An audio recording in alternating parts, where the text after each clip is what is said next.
Bienvenue aux enregistrements pour les cours d'hémodialyse. Le premier cours de la série de 7 cours de dialyse va être enregistré localement puisque les enregistrements qui ont été faits en direct avec le personnel sont de trop mauvaise qualité pour être présentés en ligne. Les objectifs des cours d'hémodialyse sont surtout d'introduire des sujets d'intérêt au personnel, donc en fait faire le tour de plusieurs questions qui sont explorées en hémodialyse, mais pour lesquelles beaucoup de gens n'ont pas nécessairement les notions pour pouvoir bien comprendre ce qui se passe ou ne sont pas au courant de comment ça fonctionne. Puis c'est important d'approfondir des notions théoriques dans ce que les gens font en dialyse parce que ça va servir tous les jours et parce que ça va nous aider aussi à accomplir nos objectifs quand on traite les patients. Il y a aussi évidemment un objectif de combler les heures de formation obligatoires non accréditées parce que beaucoup de personnel soignant en hémodialyse reçoit des formations non accréditées qui n'ont absolument rien à voir avec la dialyse, comme sur la contraception. Alors c'est sûr que moi, dans ce contexte-là, j'ai jugé pertinent de faire une formation en hémodialyse comme il se fait dans plusieurs autres centres au Québec et au Canada. Puis bien sûr de comprendre la rationnelle derrière les actes protocolisés. Donc on a entre autres des protocoles, mais aussi des actes obligatoires à faire par le personnel. Bien, c'est toujours bien intéressant de comprendre pourquoi on agit d'une certaine façon. Alors le plan de ces cours-là, il y a 7 cours. Actuellement, ne sont pas accrédités, mais le processus d'accréditation est enclenché. Dès que les PowerPoint vont être, disons, composés, je vais les soumettre pour accréditation. J'ai fait le tour déjà de la façon de fonctionner pour les faire accréditer. Donc, on va aborder aujourd'hui les modalités de remplacement de la fonction rénale intermittente. Donc, regarder un peu les bases de différents types de dialyse ou de remplacement rénal. Ensuite, on va regarder dans le deuxième cours l'adéquation de la dialyse, comment être sûr que le sang est bien purifié. Ensuite, les accès en dialyse et les complications. La stabilité hémodynamique en hémodialyse, les complications aiguës en dialyse, l'anémie.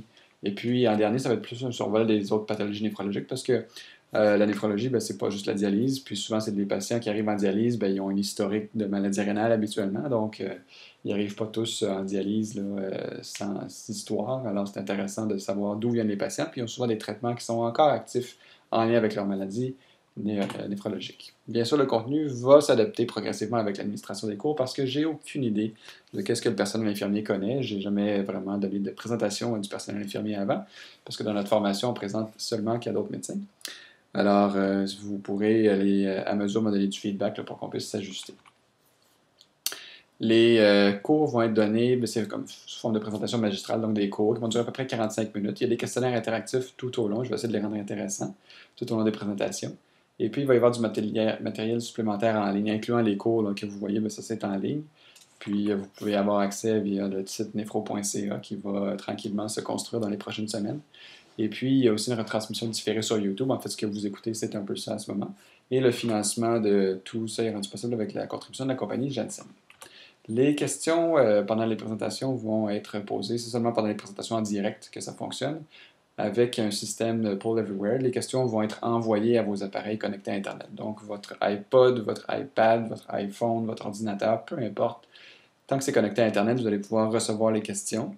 Tant que vous allez à l'adresse qui est ici, pollev.com/Dr Yale, et puis vous allez répondre aux questions. Les réponses s'affichent à l'écran en direct, et puis ça va permettre d'avoir une interactivité qui est plus intéressante pendant les présentations. Donc la première question ici qui était posée, c'est le type d'appareil utilisé par le personnel. Et la deuxième, c'est le coût mensuel de la ligne téléphonique. Souvent, je me posais des questions d'aspect informatique parce qu'on jase souvent d'informatique pendant mes tournées de dialyse. Alors, ça permet de faire de l'enseignement plus formel sur ce plan. Maintenant, les modalités de remplacement de la fonction rénale qu'on va aborder. On commence avec la greffe rénale. Ensuite, on va parler de dialyse péritonéale, d'hémodialyse intermittente que vous connaissez un peu mieux, puis enfin de modalités de remplacement rénal continu. Alors, on commence avec les objectifs du remplacement rénal. Traiter l'insuffisance rénale, il y a deux objectifs principaux. C'est pas de complètement remplacer le rein, parce que le rein est beaucoup trop complexe, puis fait beaucoup trop de choses pour qu'on puisse le remplacer avec une simple machine de dialyse. Ce qu'on fait, c'est deux choses seulement. On va éviter l'accumulation d'eau. Donc, évidemment, on fait de l'ultrafiltration, on enlève de l'eau. Et on va éviter l'accumulation de toxines urémiques. Donc, dans les années, quand on a commencé à voir c'était quoi l'insuffisance rénale il y a bien longtemps, l'urée a été comme désignée comme étant coupable de tous les maux de l'urémie. Finalement, on s'est rendu compte que c'est pas du tout l'urée à elle seule qui est problématique, mais c'est des millions de molécules différentes qu'on dose souvent pas du tout. On en connaît beaucoup, on n'en connaît pas beaucoup d'autres. Et puis, c'est surtout au niveau de l'urée, le potassium, le phosphate là, que nous, on dose dans les bilans mensuels. Donc, c'est à ce niveau-là qu'on va faire le nettoyage. Pour le faire, la première des techniques, c'est la greffe rénale. Le rein, c'était le premier. Alors, le rein a été le premier organe à être greffé parce que c'était facile d'accès, c'était facile à implanter aussi, contrairement à un cœur ou des poumons. Puis en plus, les donneurs peuvent être vivants. Donc, au lieu de, comme le cœur, évidemment, un donneur de cœur n'est pas vivant, après le don en tout cas. Alors qu'un donneur de rein, ben, c'est plus, on peut survivre avec un seul rein. Alors, c'est pour cette raison-là. Puis en plus, s'il y avait un échec, ben, à partir des années 40, on avait quand même la dialyse qui était disponible. Donc, si jamais on avait un échec dans la greffe, on avait un backup. C'était pas une dialyse très efficace, on reviendra là-dessus plus tard. Donc, ça a commencé en Illinois en 1950 avec une première greffe cadavérique, un patient qui avait une maladie rénale polykystique qui a été le receveur. Et il n'y avait aucun immunosuppresseur, évidemment, dans ce temps-là. Donc, la greffe a quand même duré 10 mois. C'est un bon résultat pour un premier essai. La deuxième, c'est à Paris en 52, une greffe vivante. Celle-là a duré seulement 3 semaines, par exemple. Et puis la troisième, c'est Murray et ses collègues au Brigham à Boston en 54. Là, on commençait à soupçonner qu'il y avait un problème avec le système immunitaire, le rejet. Donc, on a fait ça entre jumeaux identiques. Et puis, ça a fonctionné et ça a mérité à son équipe le prix Nobel de médecine dans les années en 1990. Donc, les types de greffes, il y en a deux, la greffe vivante, la greffe cadavérique. Pour commencer, la vivante, ça se fait entre habituellement membres de la même famille, mais ça peut aussi se faire entre amis avec un donneur samaritain, donc quelqu'un qui donne sans rien demander en retour, puis même de façon anonyme des fois. Et il y a aussi évidemment les chaînes de dons. Donc, ça, c'est quand on n'a pas, nous, on veut donner à quelqu'un, mais on n'est pas compatible, on peut donner à quelqu'un d'autre tant que cet autre receveur-là nous trouve un donneur pour la personne à qui nous on voulait donner. Fait que ça, c'est une chaîne entre deux personnes que je viens de montrer, mais on s'amuse, il y a un nouveau sport aux États-Unis où on s'amuse à faire des chaînes de 20, 30, 40, peut-être même patients. Donc, plus c'est long, plus on a de points. Et il y a quand même des risques pour le donneur. Là. Souvent, on dit, bon, ben, on peut donner un rein, il n'y a pas de problème, on peut mener une vie normale. Pas tout à fait. Il y a quand même un risque de à peu près 3 chances sur 10 000 de mortalité. Et puis, les risques d'avoir besoin d'une transfusion de 0,4 et d'envoyer pulmonaire moins de 2 c'est pas des risques très hauts en point de pourcentage, mais c'est une des rares situations comme médecin, on va causer du mal à quelqu'un pour en soigner une autre. Habituellement, la première règle de la médecine, c'est de ne pas faire de mal au patient. Ici, on transgresse la règle en question. Ensuite de ça, ben, il y a quand même une perte de fonction rénale. On ne perd pas la moitié de la fonction rénale, même si on perd la moitié de nos reins, parce que le rein qui reste va compenser, mais on perd globalement à peu près 15% de la fonction rénale après que le rein qui reste ait fini par installer toute la compensation qu'il est capable. Puis, à long terme, il y a quand même des risques aussi d'avoir des protéines dans les urines, donc un petit peu d'usure prématurée au niveau du rein, de faire de la haute pression, d'avoir des prééclampsies pour les femmes qui donnent en âge de procréer. Alors, c'est quand même pas sans risque totalement. Il y a quand même des petits désagréments. On est évidemment des gens qui donnent, sont en très bonne santé, mais c'est difficile de savoir, ils vivent plus longtemps que la population générale d'emblée. Alors, comparé à quelqu'un aussi en santé qu'eux-mêmes, est-ce qu'ils ont un désagrément ou un désavantage de survie? Ça, c'est plus difficile à démontrer. Mais c'est sûr que dans l'évaluation préalable qu'on fait, c'est très complet, autant pour être sûr que le patient qui donne n'aura pas de problème à donner, qui peut donner puis que ça ne va pas lui causer de problème. Autant pour le receveur aussi, le rein qu'il reçoit n'est pas un rein qui provient d'un patient avec des maladies chroniques comme hépatite B, hépatite C, VIH, un cancer, des maladies chroniques, un abus de substance, une maladie psychiatrique. Évidemment, il faut que le rein aussi ait une bonne maladie, une bonne anatomie, pardon, pour être sûr que c'est un rein de qualité, puis que ça va être facile à greffer. Et donc, essentiellement, toute atteinte rénale, souvent, elle a une contre-indication à la greffe. Pour ce qui est du don cadavérique, ça représente environ la moitié des dons actuellement. C'est en augmentation. On essaie de mieux s'organiser pour avoir des meilleures récoltes. Ce qu'on utilise comme donneurs, c'est des gens qui sont décédés par des décès neurologiques. C'est la catégorie, disons, primordiale. Donc, par absence de réflexe du tronc, on peut diagnostiquer un décès neurologique, même si le cœur continue de battre, les poumons continuent d'assurer les échanges gazeux et les reins fonctionnent toujours. À ce moment-là, on peut, avec le consentement de la famille, évidemment, prélever les organes et procéder aux dons. Donc, don de reins, de cœur, poumon, tout ce qu'on peut. Pour essayer d'augmenter le nombre de reins donnés, on a utilisé les décès cardiaques. C'est plus touché parce qu'à ce moment-là, ce pas des patients qui sont définitivement morts jusqu'à ce que le cœur arrête de battre. Mais à partir du moment où le cœur arrête de battre, évidemment, on n'a pas une éternité pour prélever les organes. C'est immédiat. Alors, il faut se préparer d'avance. Il y a des catégories de Maastricht qui définissent les types de décès cardiaques pour permettre le don de 1 à 5. Et puis, ça nous dit donc comment gérer la greffe dans ce temps-là. Donc, mettons, la catégorie 1, ben, c'est un patient qui est arrivé à l'hôpital mort. Donc, est-ce qu'on peut faire un don d'organes avec ça? Il y a des façons de faire. Ensuite, il y a aussi une évaluation qui doit être faite à ces donneurs-là, parce que même s'ils sont décédés, on veut s'assurer que le rein qu'on va donner est un rein de qualité et qu'on ne transmet rien de dangereux au receveur. Alors, on va évaluer si, bon, d'abord, évidemment, l'âge, s'il y a une présence de haute pression, parce qu'il n'y a pas des ACV, qu'il y a une créatinine élevée. Tout ça, c'est ce qu'on appelle des donneurs à critères étendus. Donc, un rein de moindre qualité parce que le donneur est plus vieux ou sauf de haute pression. Ensuite, on veut s'assurer qu'il n'y a pas d'infection non plus, donc des virus, méningites, des encéphalite virales, la tuberculose. C'est le genre de choses qu'on va essayer de déterminer pour éviter de les transmettre au receveur.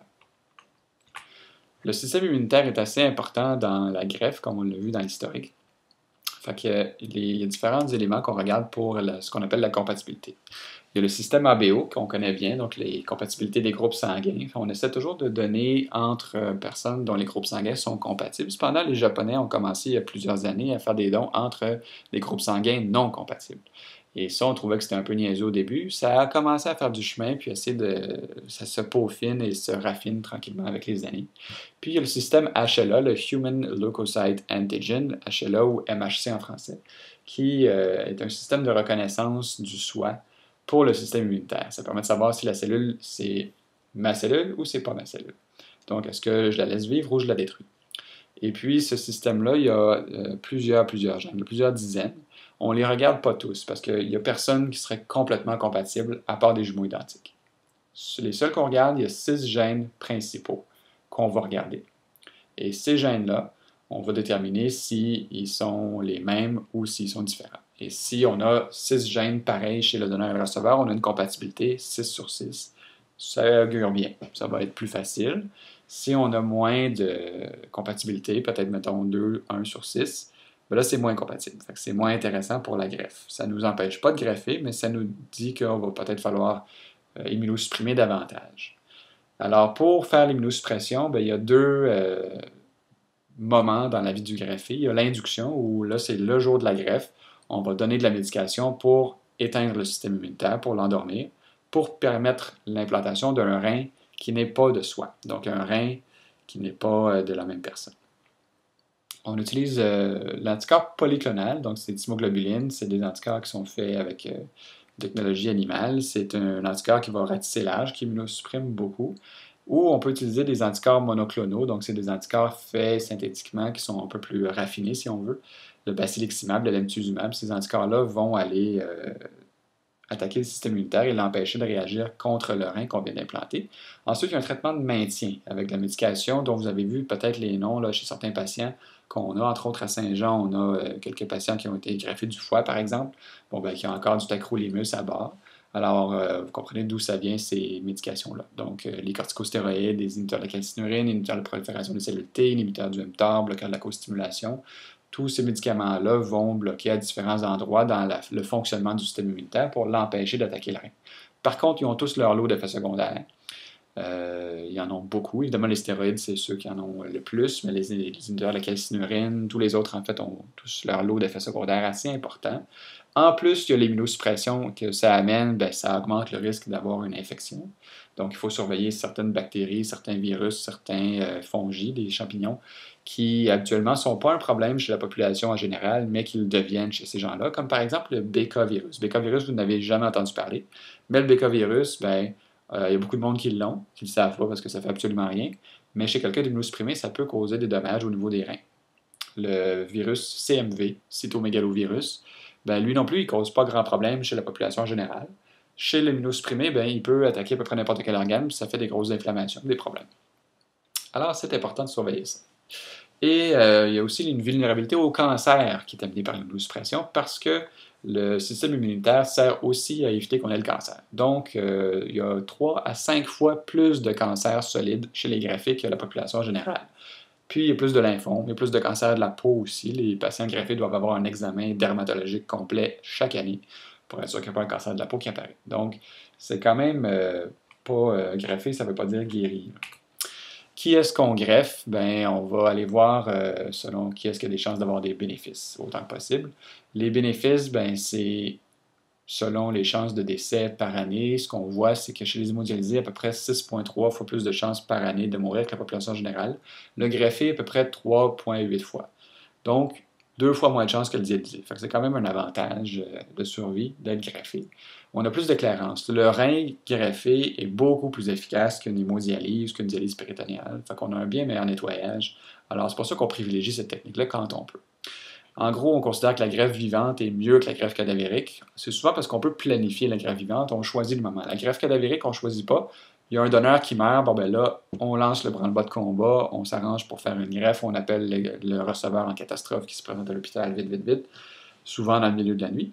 Et la greffe vivante, ben ça se fait habituellement évidemment le jour, avec les équipes qui sont préparées longtemps d'avance, tout est déjà prêt, alors c'est plus facile, ça se déroule mieux.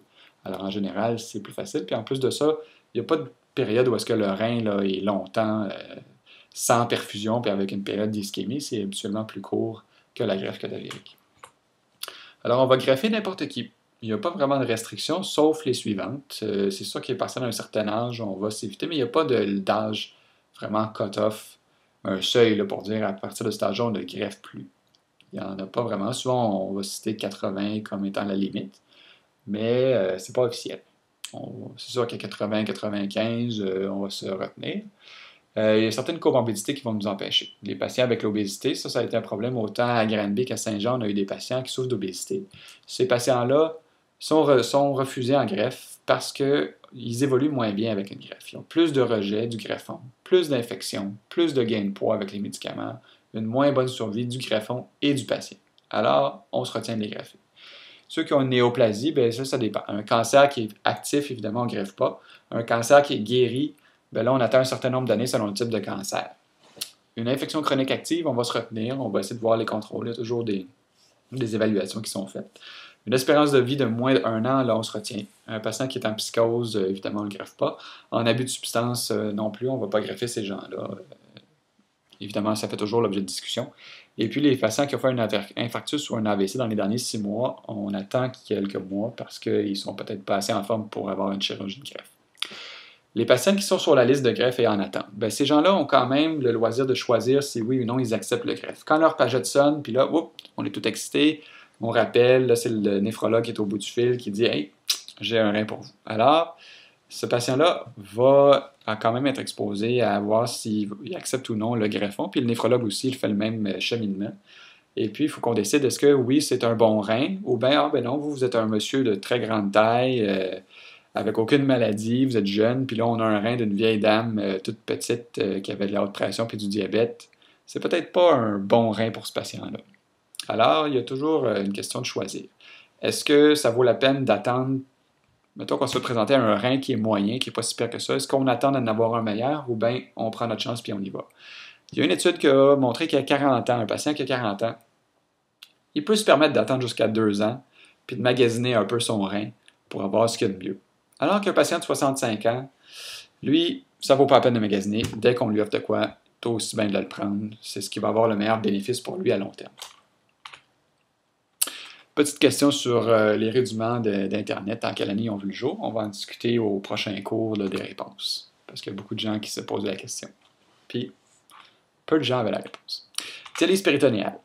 Alors, la dialyse péritonéale se fait via la membrane péritonéale, une membrane qu'on a dans le ventre, tout le monde, et qui a une surface d'environ 2 mètres carrés, là, qui est variable selon la taille des gens, et qui est très bien perfusée. Donc, il y a beaucoup de sang qui circule là, alors c'est intéressant pour pouvoir faire des échanges avec un liquide. On utilise le dialysa dans le péritoine, fait qu'on injecte en fait un liquide dans le péritoine, puis on fait un échange de fluides puis de différentes substances à travers la membrane péritonéale entre le sang et le dialysa. Fait qu'en fait, ce qui est mauvais dans le sang, on l'envoie vers le dialysa, puis ce qui est bon dans le dialysa, on l'envoie vers le sang. Fait qu'on ramasse le mauvais, puis on laisse du bon, puis on part avec ça pour faire du nettoyage.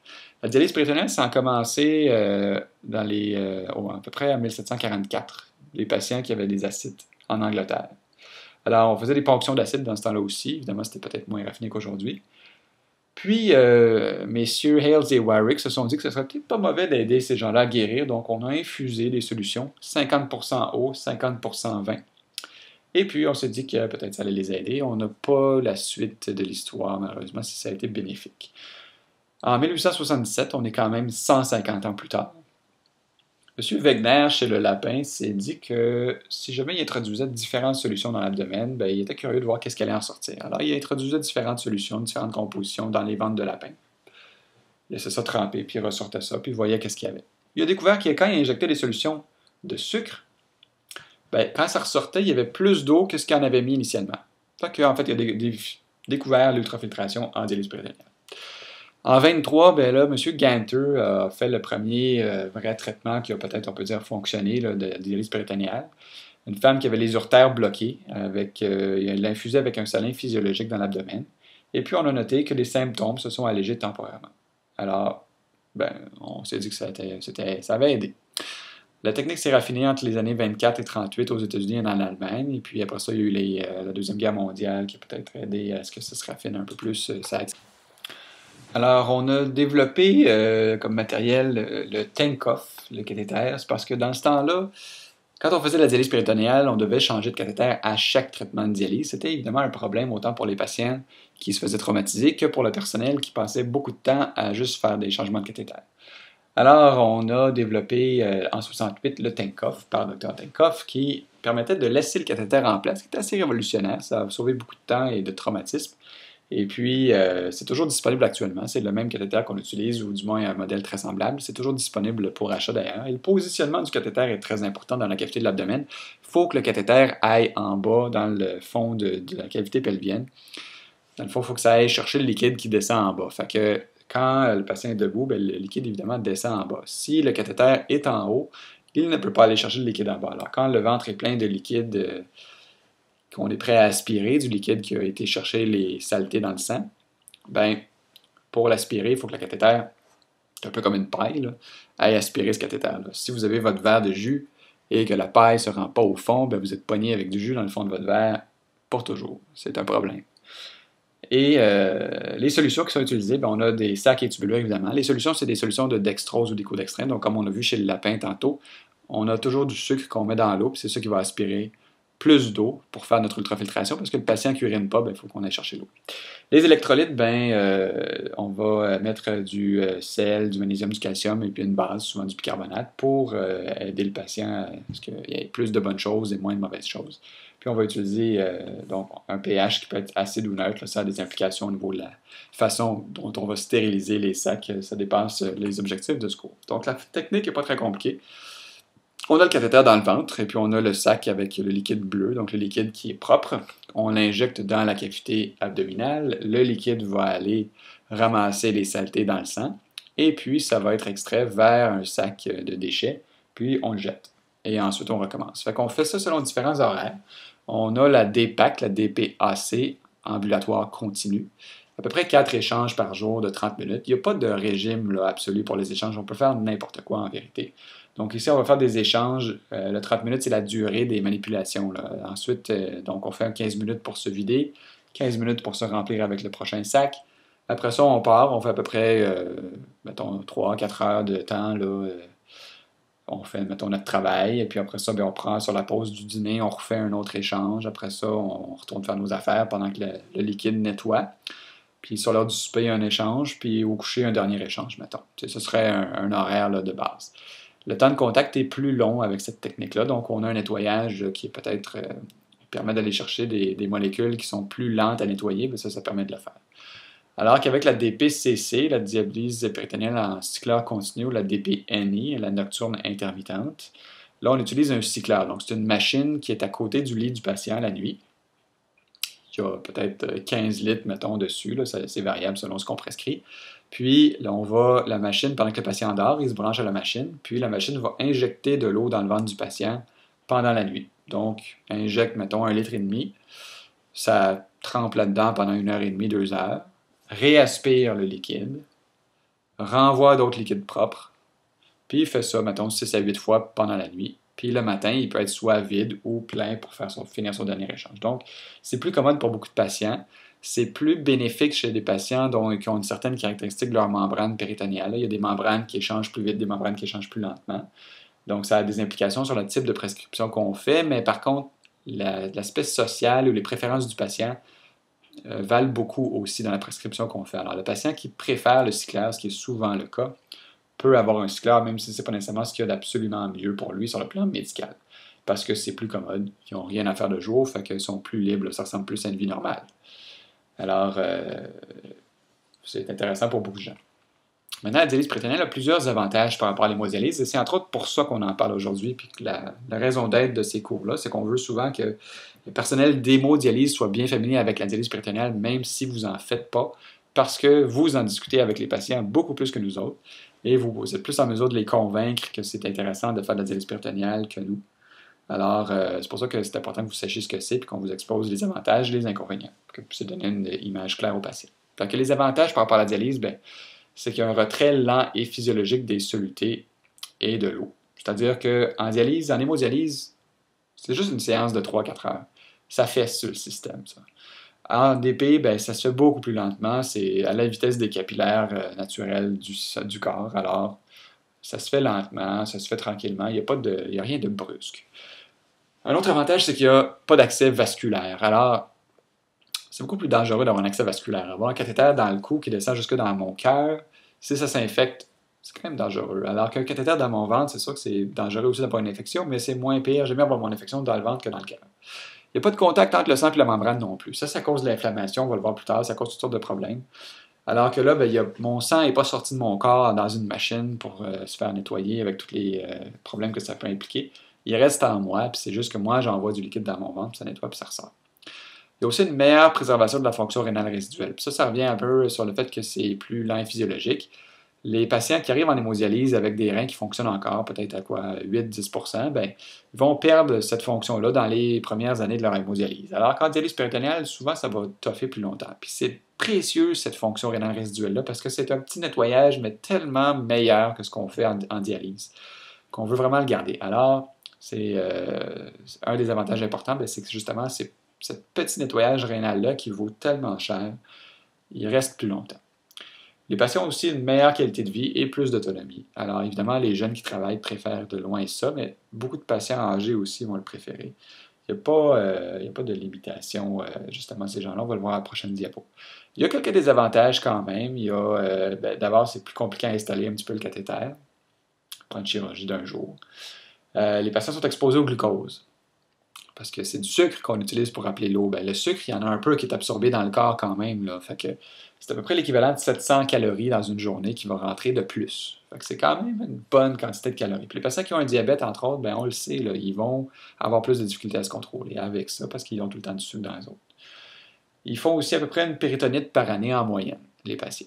C'est moins dangereux que faire une endocardite sur un cathéter de dialyse ou un cathésepsis, mais c'est quand même quelque chose à noter. Puis il n'y a pas d'avantage de survie non plus. Les patients ADP ne vont pas survivre plus longtemps que les patients en hémodialyse malgré ces avantages-là.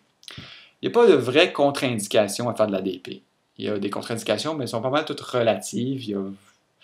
C'est sûr que différents centres vont avoir différentes attitudes, là, mais en gros, il n'y a pas de contre-indication absolue. D'avoir un défaut dans la paroi diaphragmatique, c'est sûr que ce n'est pas souhaitable pour faire de l'ADP parce que le liquide va remonter dans la plèvre pulmonaire. C'est pas agréable, c'est un problème notamment pour l'ADP. Mais ça se fait pareil. Au pire, ça se répare. Les adhérences excessives, ben là, c'est souvent un problème pour les échanges, puis aussi pour les positionnements du cathéter, parce qu'il va se pogner les adhérences, fait qu'il va remonter, ça fait des problèmes. C'est pas contre-indiqué complètement, par exemple, mais ça peut faire des problèmes. Les hernies abdominales qui sont pas corrigibles, ça aussi, ça peut être difficile. Souvent, c'est parce que ça fait une poche où est-ce que le liquide va se retrouver. Alors là, il sort un peu du système. Le liquide, c'est un peu comme le cathéter qui est mal positionné, qu'on ne peut pas aller aspirer. Ben là, c'est comme si vous avez du liquide qui est dans une poche extérieure, ben, vous ne pouvez pas aller la rechercher une fois que c'est le temps de ressortir le liquide. Là, ce liquide-là, il n'est pas ni là. Les colites ischémiques, ben, c'est souvent un problème de translocation bactérienne. Les bactéries vont passer à travers l'intestin qui est affaibli et puis vont aller faire une péritonite finalement. Les stomies abdominales, ben, souvent c'est qu'au niveau de l'abdomen, avec les stomies, ben, on a une stomie à côté du site stérile de cathéter. Des fois, ça peut être un problème parce que les bactéries vont passer d'un à l'autre. Mais c'est pas. Il y a des patients qui ont une stomie abdominale qui font de l'ADP pareil. Prochaine question. Le plus grand avantage d'une ligne téléphonique IP, donc protocole Internet, donc un téléphone sur Internet, les réponses palpitantes au prochain cours. Alors voilà pour la dialyse péritonéale. Maintenant, pour l'hémodialyse intermittente, c'est une technique que vous connaissez un peu mieux. La première dialyse, c'était en 1924, fin février, un peu comme maintenant, avec une... bon, j'ai pas vraiment de détails à ce sujet-là. On a le premier dialyseur, en fait, Kolff, en 1943. Et puis, en 1945, c'est la première dialyse qu'on a faite, mais qui était considérée comme un succès. Alors, ça a pris quand même quelques années à raffiner la technique. C'était une femme en coma urémique. On l'a dialysée, puis après 11 heures de traitement, elle s'est réveillée. Fait que c'est quand même un résultat concluant. On a ensuite, en 46, Alwal fait la première ultrafiltration. En fait, il a mis le rein dans un compartiment d'acier, puis il a appliqué une pression négative, puis ça a fait que c'est un peu comme une éponge qu'on squeeze, là, ça a fait sortir de l'eau. Donc, c'est la première ultrafiltration. Fait que, on a eu différents prototypes. Là. Il y a Kolf qui a fait plusieurs prototypes pendant la Deuxième Guerre mondiale ou juste après, puis qui a envoyé ça à différents endroits dans le monde et puis pour développer la technologie. Alwal, lui, s'est associé à un homme d'affaires suédois. Puis ensemble, ils ont fondé Gambro. Donc la compagnie Gambro est toujours active aujourd'hui. Nos machines à Saint-Jean sont des Gambro. Alors, ça vient de ce bon vieux temps-là. Différents types de dialyse qu'on peut faire. Dialyse intermittente, qu'on fait évidemment en chronique. La dialyse continue, évidemment, ça se fait juste en aigu parce que sinon, ça minerait pas mal la qualité de vie. Puis, il y a différentes techniques. L'hémodialyse qu'on fait nous, donc c'est surtout un nettoyage par diffusion, c'est-à-dire qu'on a un liquide qui contient beaucoup de déchets, qui est le sang. Puis on a un liquide qui en contient pas, qui est l'eau, le dialysat. Et quand on les met en contact l'un avec l'autre, évidemment, le liquide qui est plein de déchets, les déchets ont tendance à aller vers le liquide qui n'en contient pas. C'est la diffusion, c'est un principe physique de base. L'hémofiltration, c'est plus par convection. La DP fonctionne peut-être un peu plus avec cette technique-là aussi. C'est que l'eau va être aspirée vers un autre compartiment. Dans ce cas-ci, on fait une pression hydrostatique. Alors, on va aller chercher l'eau à cause de la pression qu'on applique sur le filtre. Et ça, par le mouvement de l'eau, ça accroche les molécules, les autres molécules, les déchets, puis ça les entraîne vers le compartiment, l'autre déchet. Donc, dans le fond, ici, on va appliquer une pression sur le filtre, et puis, vu que l'eau sort, l'eau va entraîner avec elle les déchets vers le dialysat. Puis, c'est comme ça que ça permet de faire un nettoyage supplémentaire. Puis, il y a l'hémodiafiltration qui combine les deux techniques. Alors, le principe physique qui sous-tend ces échanges-là, essentiellement, c'est le contact entre le sang et le dialysat à travers une membrane semi-perméable. Et on va donc avoir le sang qui va transmettre, entre guillemets, ses déchets et l'eau vers le dialysat à travers la membrane.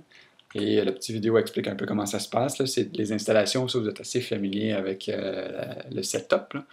Ce qu'on voit essentiellement, c'est ce qui se passe dans un seul des petits brins. Il y en a des millions dans un fil des petits brins. Ça, c'est comme s'il y en avait juste un. Alors, on voit que le sang passe dans le petit brin, puis il y a le dialysat qui est à l'extérieur du brin, puis les échanges se font entre les deux. Ensuite, on retourne le sang au patient. Puis si on regarde ce qui se passe à juste un seul petit brin, c'est ça. Fait qu'on a le fil dans le milieu, puis on a le sang d'un bord, le dialysat de l'autre. Alors, les déchets, puis en fait, tout ce qui est assez petit pour passer d'un trou, va aller vers le dialysat, puis être évacué vers l'égout. Alors, on enlève évidemment surtout des petites molécules, ça passe plus facilement, mais on enlève aussi certaines grosses. C'est plus long à enlever les grosses molécules, puis il y en a qui sont beaucoup plus grosses qu'on nettoie pas pantoute avec la dialyse. Alors, c'est pas vrai que c'est un nettoyage complet aussi bon que le rein normal, c'est un nettoyage partiel, approximatif, qui se fait surtout juste parce que selon la taille des molécules, tout simplement. Alors, ce qu'on filtre, en gros, si on calcule 350 ml par minute de sang, 3 fois 4 heures par semaine, ça fait 250 litres dans une semaine. C'est ce qu'on nettoie en dialyse. Le rein, c'est 180 litres par jour. Alors, c'est sûr que par semaine, c'est beaucoup plus. Fait que juste là, on voit que en simple quantité de sang qui passe dans la machine, c'est beaucoup moins que le rein. Puis évidemment, le rein aussi, c'est un nettoyage nettement plus sophistiqué. Alors, nous, ce qu'on a comme rein, le filtre, en fait, qu'on appelle, ça ressemble à ça ici. Là. Donc, on a beaucoup de petits brins. Je n'ai pas trouvé de photo bien faite transversale, mais on en a tous sur les unités, là, des filtres coupés en deux qui nous permettent de voir les petits brins de quoi ça a l'air. Les membranes sont faites d'un matériau qui a une biocompatibilité variable. Les anciennes membranes, c'était de la cellulose. C'était peu biocompatible, c'est-à-dire que ça activait le complément, ça activait la casquette de coagulation. Donc, ça active le système immunitaire, différents systèmes dans le sang, parce que le sang n'est pas supposé être dans un tube de plastique puis dans un filtre. Fait qu'il ne sait pas ce qui se passe, il réagit, on déclenche une réaction inflammatoire. Puis ça cause des problèmes aux patients, des effets secondaires. On en reparlera dans un autre cours.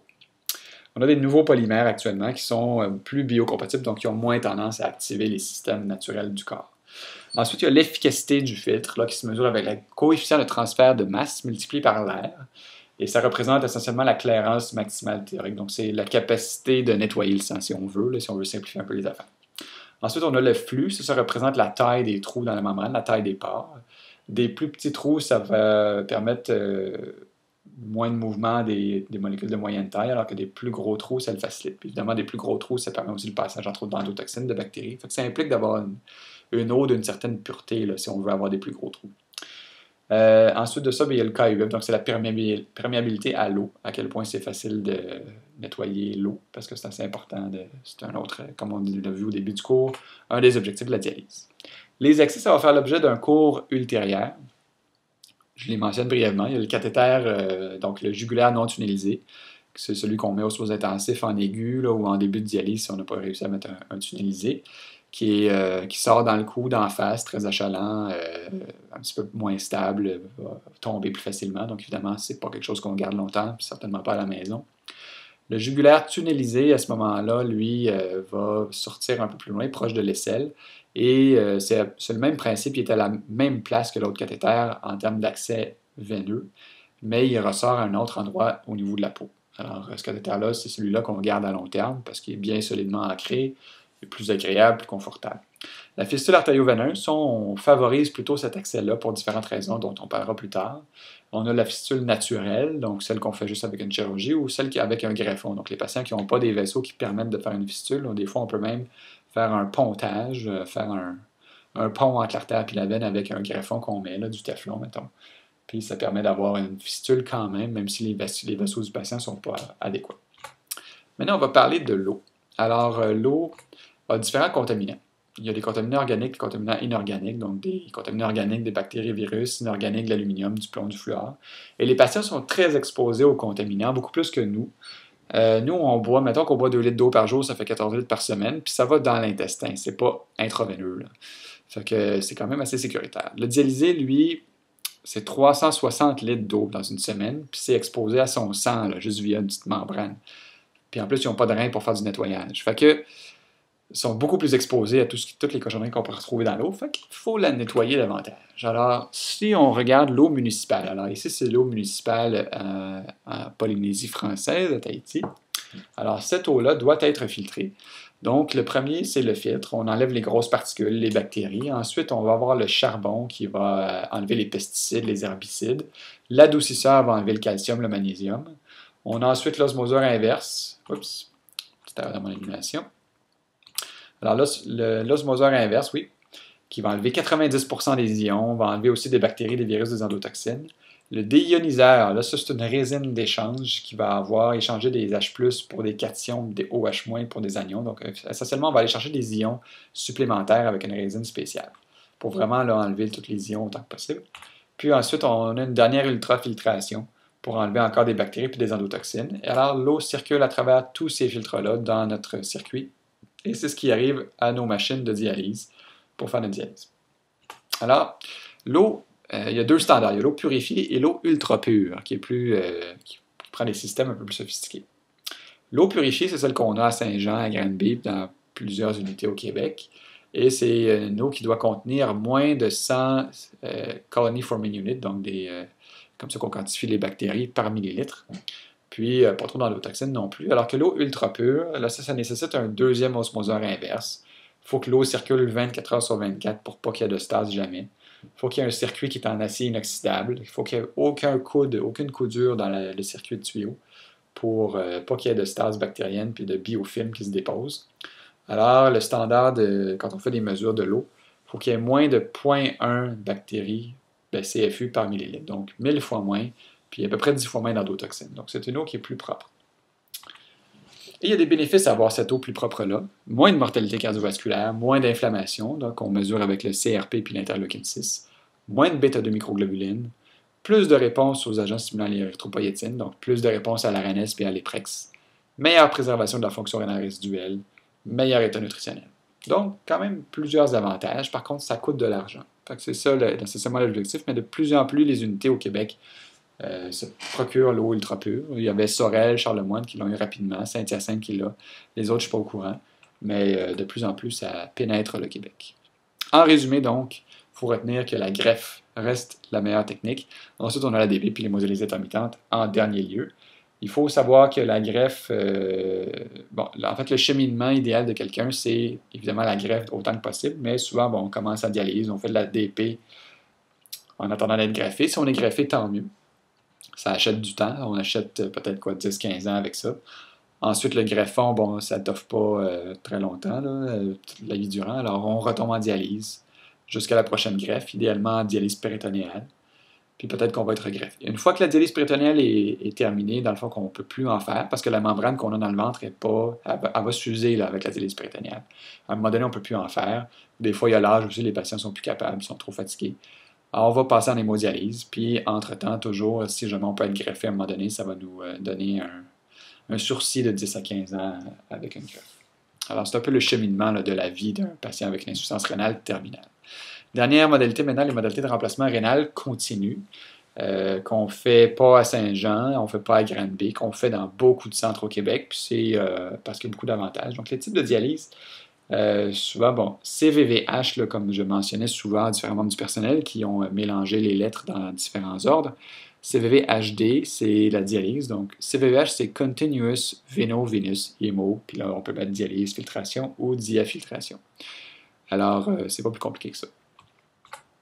Plusieurs avantages de cette technique-là. Entre autres, c'est surtout au niveau de la stabilité hémodynamique, peut-être l'avantage principal. C'est-à-dire que quand on a un patient aux soins à choc septique, sous amine, sous sédation, intubé, sous hyperalimentation intraveineuse, il reçoit beaucoup de volume. Un premier 8 litres pour la réanimation volumique, après ça peut-être 2 litres par shift pour recevoir les médicaments, donc c'est 6 litres par jour. Fait que si vous faites juste une dialyse de 4 heures, une fois par jour, puis il faut que vous enleviez 10 litres, ben vous ne réussirez pas à enlever 10 litres évidemment en 4 heures. Même chez quelqu'un en pleine santé, vous ne serez pas capable, vous allez faire un infarctus. Fait que